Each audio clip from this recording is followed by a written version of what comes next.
Imperatriz has swept past all of them and has raced up and grabbed the lead.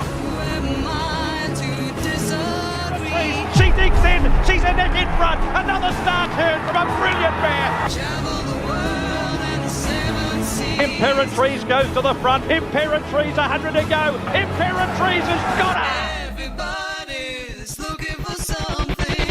Imperatriz knuckles down, gets a neck in front of Private Eye coming again. Bravely giving her a race, but it's the Kiwi Wonder, 10 Group 1.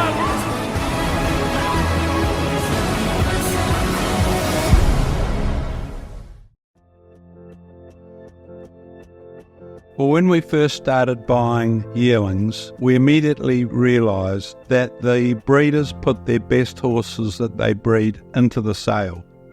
So if we want to train those horses for our owners, we've got to go and buy them. She was a lovely foal by the time she grew into be about a month old. And then from there, every milestone she passed with flying colours until it was time for yearling prep. It's always been the Beamer policy, if they're ready for the coast, they go to the coast. So Mark Walker and I went to the Magic Million sale, looked at all the yearlings as we did, and we were particularly taken by the pedigree of Imperatriz. But after I'd seen her in the flesh, I just turned round to Mark and said, wow, that has the wow factor, that filly.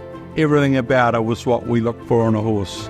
So it was just a big thrill to be able to buy her. Immediately, everybody that rode her said to me that she had the wow factor, and they thought that she'd make a 2-year-old. So she won her first start as a 2-year-old and brought her back, and she won a Group 2 at a second start on New Year's Day.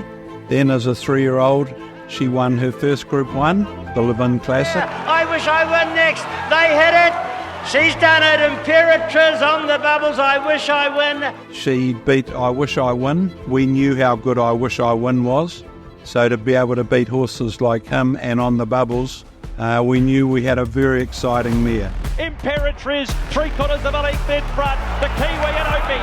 It's Imperatriz wins it from Belladippatina. She's just got an amazing turn of foot. She can get herself out of trouble, and that's amazing. The whole team at Te Akau, and just privileged to ride these horses. And David Ellis buys so many amazing horses I get to sit on, and got the dream job in New Zealand.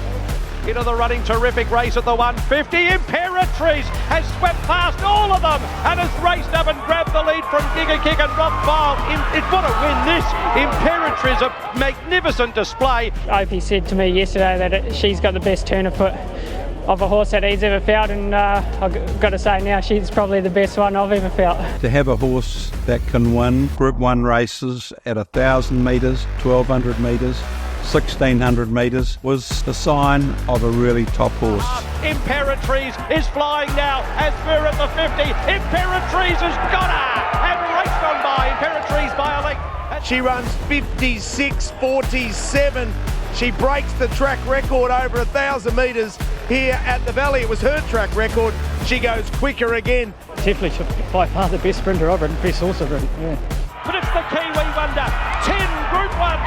Imperatriz from Johnny Rockerai and the Belladippatina. She's got heart, and she's got courage, and she's got tenacity, and she's just a sweetheart. And we loved her from the day we met her. She's a horse that just captures people's hearts, and she's been so embraced in Australia. I'll give you the due. She's Aussie bred, but she's a Kiwi. The decision to retire her was difficult. We brought her back to New Zealand to spell.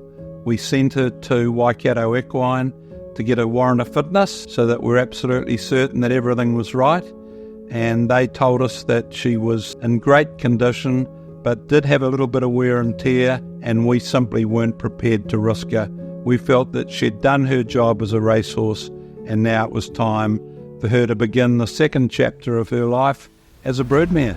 Obviously, a mare of this standard who comes on the market has got to be of interest to any kind of major global breeding operation. And as far as the attractiveness of this mare, she's right up there with any mare that'll be selling anywhere in the world this year, I would think. When you delve into a pedigree, it gets quite interesting. Being out of a Sharmadale mare by, obviously I'm Invincible, that's by Invincible Spirit. She matches up on paper and type with probably any one of those top 10 worldwide stallions outside of I'm Invincible. I think what I can say is when you're talking about mares like the standard of Monomoy Girl and Midnight Bisou and Goodnight Olive, for example, these kind of mares coming up at auction, they're not just trophy mares, because the statistics are there is a correlation between racing class and production class. You know, you always hope that when you sell yearlings they're going to achieve what she's achieved, and that's a dream. That's what gets you out of bed in the morning. I think it's fair to say that Imperatriz is the best horse that Te Akau's ever raced. To have a horse that finishes up the highest rated sprinter, the highest rated mare in the world. So all these statistics are something that Karen and I and all the owners are extremely proud of.